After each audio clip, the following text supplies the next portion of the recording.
is Functional Skills English Level 2. This is focusing on subject content number 14, textual devices. Understand the relationship between textual features and devices and how they can be used to shape meaning for different audiences and purpose. This particular subject content is broken down into 3 different parts. This is part 3. So to begin with, we need to look at what textual devices actually are. So textual devices are also known as language techniques, linguistic devices, or language devices. Depending on what sort of English you've done previously, whether it was GCSE or nothing at all, you might have come across different terminology for textual devices. The important thing you need to remember is that in the high field exam papers for Functional Skills English Level 2, the term textual devices is used. So textual devices are essentially methods that an author uses to create an interesting, effective and powerful text. So they add to the text, they make it more interesting to read. All texts use textual devices in one way or another, but different types of texts and indeed different authors might use different textual devices. They can be used in both fiction and non-fiction texts, and this is just a few ways that they might be used in those texts. So to add something special or original to the text, to provide a bit more information, to persuade or engage the reader, to communicate the authored ideas in a precise way, or to help the reader visualise a scene. One way of remembering a lot of different textual devices is to use this mnemonic device, a deep forest. So within a deep forest, you've got lots of different textual devices. Starting with A, we've got alliteration and anecdotes. So these are 2 separate textual devices. We've got D for descriptive features, E for exaggeration, or hyperbole. Both of these mean the same thing, so it just depends whichever word you tend to remember. E for emotive language. P, again, we've got 2 separate textual devices here. We've got pronouns and punctuation. Then we move on to forest, where we've got facts, opinions. Again, 2 separate textual devices here. We've got rhetorical questions and repetition. We've got expert opinions, statistics, and finally, we've got triples or rule of 3. Triples and rule of 3 mean the exact same thing. Again, it's just your preference, whichever term you prefer to use. Typically, I use rule of 3 because I find it a bit easier to remember, but it's entirely up to you. Both are correct. So what we're going to focus on in this video is the first part of a deep forest, and then there'll be a second video to follow up to look at the second part. So this first video is going to look through a deep, so A-D-E-E-P, and then the second video is going to look at forest.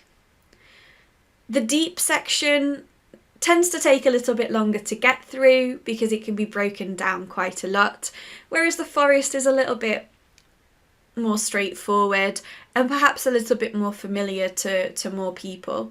That's why I'm breaking it down in this way. So let's get cracking. To start off with, we've got alliteration. So alliteration is when words that are close together begin with the same or a similar sound. This is really important because sometimes this does mean that they start with the same letter, but it's not always that way. It's the sound that's important. The reason why alliteration is used is to help make a text more memorable for the reader. It can also make something stand out in the text. Now, in each of these slides, you'll notice I'm telling you what the textual device is, but also why it's been used. So in this example here, we've got the reason why it's been used. So it's to make a text more memorable and to make something stand out. So each of the different textual devices will explain why a writer chooses to use these things. This is really important for when it comes to writing your actual exam answers, because it won't be enough in the exam just to pick out the textual devices. You also have to say why the writer has chosen it. So here are just a couple examples of alliteration being used. So we've got 5 fast facts about the spring equinox, and Turkey trains the world in fight against forest fires. So that second example there, Turkey trains the world in fight against forest fires. We've got 2 different examples of alliteration there. We've got T in Turkey trains, and also F in fight against forest fires. Sometimes alliteration will be many words consecutively. If you think about tongue twisters, that's a good example, like Peter Piper picked a pack of pickled peppers, where the alliteration of P makes it tricky to say. But sometimes the alliteration can be as few as 2 consecutive words, like forest fires. Here, in fight against forest fires, we have got a word between fight and forest. That's still alliteration, even though there is one word separating it. So try not to get thrown off if there's the odd word in there, like and or something like that, which separates them. Next, we've got anecdotes. So anecdotes are a short story in a larger piece of writing. Usually a writer will use an anecdote to engage the reader further and help them to relate to the topic. They're often quite humorous. So anecdotes usually relate to the subject matter that's been written about to make a point or to simply share a relevant story. Here's the bit that you really need to remember. So if you're writing your exam style answer, they're used to help make a text more relatable to the reader. So by providing an anecdote, the writer can help the reader to relate with what they're saying. It personalises what they're writing about. So here's an example of an anecdote from an article about stray dogs. I had a golden retriever who ran away several times just for the adventure. Luckily, she was wearing a tag and was chipped and was always returned to me by caring members of the public. So this little anecdote provided in an article allows the reader to relate with this situation that the writer has been in, which if this is a persuasive text, it can help the reader to be persuaded. Next, we're moving on to D in a deep forest. So we've got descriptive language features. Now, descriptive language features is not just one single textual device. It can be broken down into many different textual devices. Here are just a few of them. So we could have adjectives, adverbs, similes, metaphors, idioms, personification, onomatopoeia, oxymoron, hyperbole, and emotive language. All of these different textual devices are used to help create an image in the reader's mind that helps the reader to imagine what the writer is talking about. Now let's look at these a little bit closer. Starting off with adjectives. So adjectives are used to describe nouns. For example, the beautiful red rose glistened in the morning dew. Do you know which word is the noun in this sentence? If you guessed rose, that would be correct. So beautiful and red are our adjectives. Nouns are objects, people, and places. So in this sentence, rose is the noun, beautiful and red are the adjectives that describe the rose. These are very, very common in descriptive texts. Some additional nouns might be things such as a table, London, Birmingham, Sam, Rebecca. These are all nouns. So you can describe all of these different things using adjectives. So for example, you might describe a table as being solid. You might describe London as being busy. And you might describe Sam as being tall and handsome. Here are just a few more adjectives for you. Helpless, lazy, and silly. Next, we've got adverbs. So adverbs are used to describe verbs. In this example, the person was running down the street quickly. So verbs are actions or doing words. So which is the verb in this sentence? The verb is running, and we're describing the way that the person is running, which is quickly. So quickly is our adverb. So some more examples of adverbs for you. We've got easily, closely, well, cheerfully. Now, you might notice that a lot of the adverbs do end in ly. However, not all adverbs do. For example, we've got the word well and fast, which are also adverbs. So remember, adverbs describe verbs and verbs are actions. So some additional verbs for you. Things like dance. You might dance beautifully, play kindly, work hard. They would all be ways that you could describe those actions. Moving on, we've got similes and metaphors. Now, similes are a particular phrase that compares two things, and they use a very particular structure. So they use words such as like or as in the description. So the trees were as tall as skyscrapers touching the sky. In this sentence, we've got as tall as. That's a very typical structure for a simile. Metaphors are quite different as they don't have a set structure, but they are still a comparison, usually between two unlike things. So here we've got the example, the city is a melting pot of different nationalities and cultures. So the metaphor is saying that the city is a melting pot. It's not literally a melting pot. It just helps to create that image in the reader's mind that things are all mixing and melting together. Moving on to personification, another type of descriptive language feature. So personification is a type of metaphor that gives human attributes or feelings to an inanimate object to make it seem human. In this example, the sun smiled at the world, calmly welcoming a new day. So the personification part is saying that the sun is smiling, because the sun doesn't actually smile. That's something that people do. Next, we've got onomatopoeia. So this is possibly my favourite word in the English language. Onomatopoeia is when the writer uses a word to represent a sound. The waves crashed against the shore.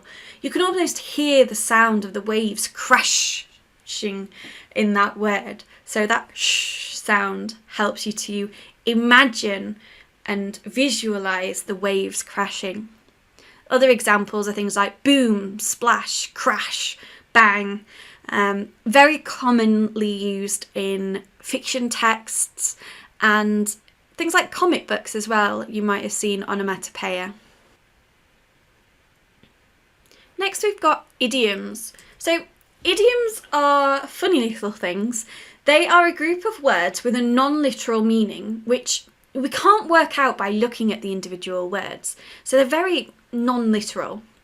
They're often used to add humour into a text because they can be a little bit bizarre sometimes. So here's an example. Sandra isn't at work today as she's feeling under the weather. So if you're feeling under the weather, does that mean that the weather's bad? No, it means that you're sick or you're feeling unwell.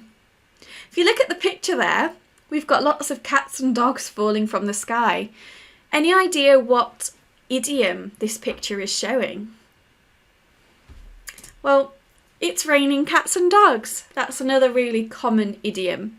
So an idiom is usually, or should I say, is often a type of metaphor, but it's different to a standard metaphor because an idiom is used in everyday speech. They are a set phrase that people will recognise, and there's lots and lots of them. If you go online and search idioms, you'll be able to find tons and tons of them. Okay, so let's do a little bit of practice. Similes, metaphors and idioms are quite tricky. So I want you to read these 3 sentences and then decide which one is a simile, which one is a metaphor, and which one is an idiom. You can pause the video now and press play once you've decided. Okay, so the first sentence, we've got the hotel staff did whatever we asked at the drop of a hat. At the drop of a hat is an idiom. So that part of the sentence is the idiom, at the drop of a hat. The stadium was a mixing bowl of nerves and anticipation. What have we got here? We have got a metaphor. So by saying that the stadium was a mixing bowl, they're not comparing it to it, they're saying it actually is a mixing bowl. That makes it a metaphor. And the final sentence, the film was as dull as watching paint dry.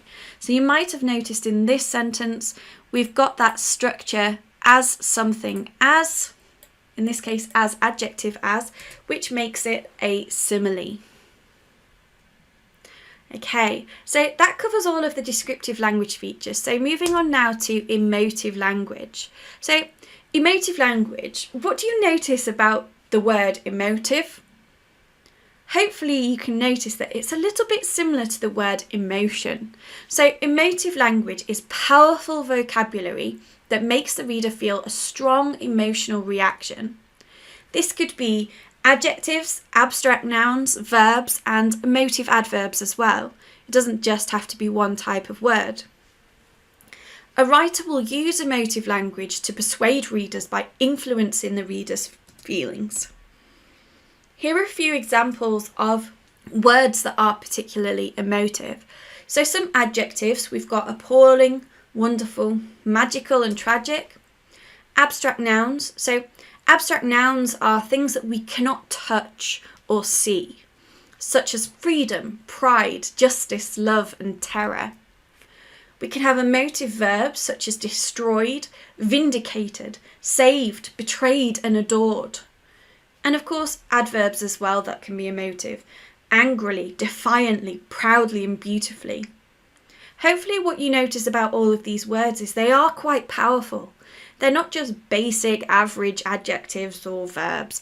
They add power to the writing. They're supposed to make the reader feel something, anything.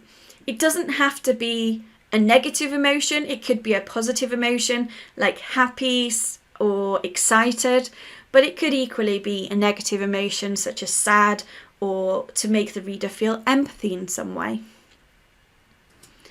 Next we've got exaggeration. So another way of saying exaggeration is hyperbole. So we've got the correct pronunciation there, hyperbole. And this is when we are using exaggeration for effect. So we're trying to emphasize something. The exaggerations are not true and they're not meant to be taken literally. So a writer uses exaggeration or hyperbole to provoke strong emotions or to emphasize a particular point in the text. Here are some examples of exaggeration or hyperbole. He was dying of embarrassment. So we know that this means that the person is really, really embarrassed. They're not literally going to die from embarrassment. That would be quite unlikely. But it's just adding emphasis to the fact that they are incredibly embarrassed. I can think of a million reasons why you need to do your homework. Again, there's probably not quite a million reasons, that would be a bit excessive. But what this sentence is doing is just emphasising that it's important to do your homework and emphasising the fact that there are several reasons why you probably should do your homework. Okay, moving on to the final letter, P, we've got punctuation. So punctuation can be used in text to add extra emphasis. One way they might do this is with the ellipsis. So ellipsis is the 3 dots you can see here. And ellipsis is used to suggest that something extra is coming. It kind of gives a cliffhanger. So this often draws the reader in and makes them want to continue reading. It's quite commonly used in fiction writing, but it can be used in non-fiction as well. If you think about at the end of a chapter in a story, they might use this ellipsis, the ... to kind of show that this isn't the end. Another type of punctuation that's commonly used to add emphasis is exclamation marks.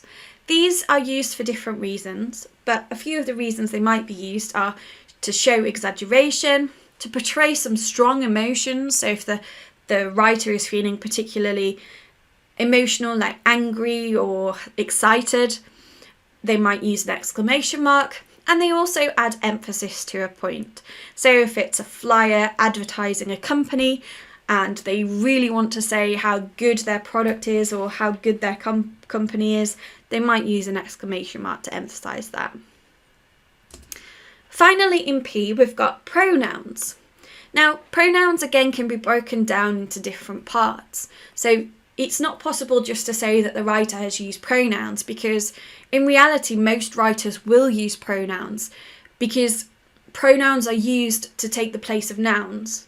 For example, if it was a piece of writing about me, my name's Rebecca, so throughout the text, if it just said Rebecca, Rebecca, Rebecca, Rebecca many, many times, that would become a bit dull, it would be a bit repetitive and quite boring. So writers will use pronouns to take the place of the noun. So pronouns are things like I, he, she, it, we, they, and so on and so forth. So forth.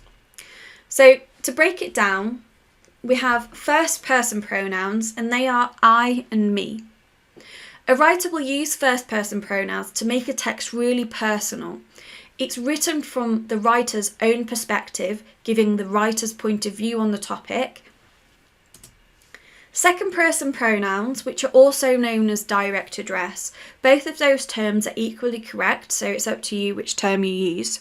And the second person pronouns are you and your. Again, this is a very personal way of writing because it talks directly to the reader.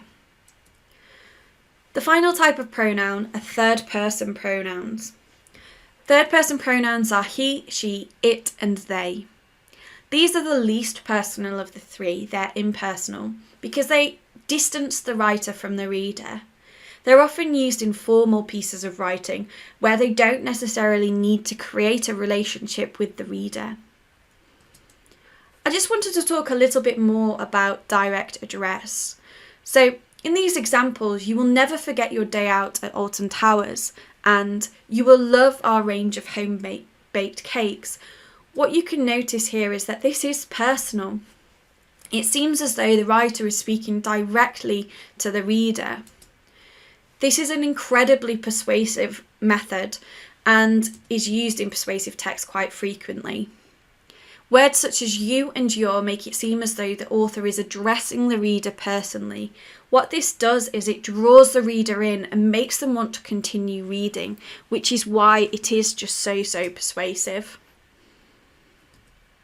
Okay, so this is the first part of textual devices. So just a quick recap of A Deep Forest. We've covered so far A for alliteration and anecdotes, D for descriptive features, which can be broken down into many different parts. So remember, when you're writing your exam answer, you're not going to say the writer has used descriptive features. You need to be a little bit more specific and say which type of descriptive features they have actually used. So have they used adjectives, adverbs, similes, metaphors, onomatopoeia or personification, or any of the others that were mentioned. We've also looked at the E's, exaggeration and emotive language, and P, pronouns and punctuation. Thank you for watching this part of the video. I wish you best of luck in your exam. But before you go, I urge you to watch the second part of this video where we're going to talk about forest.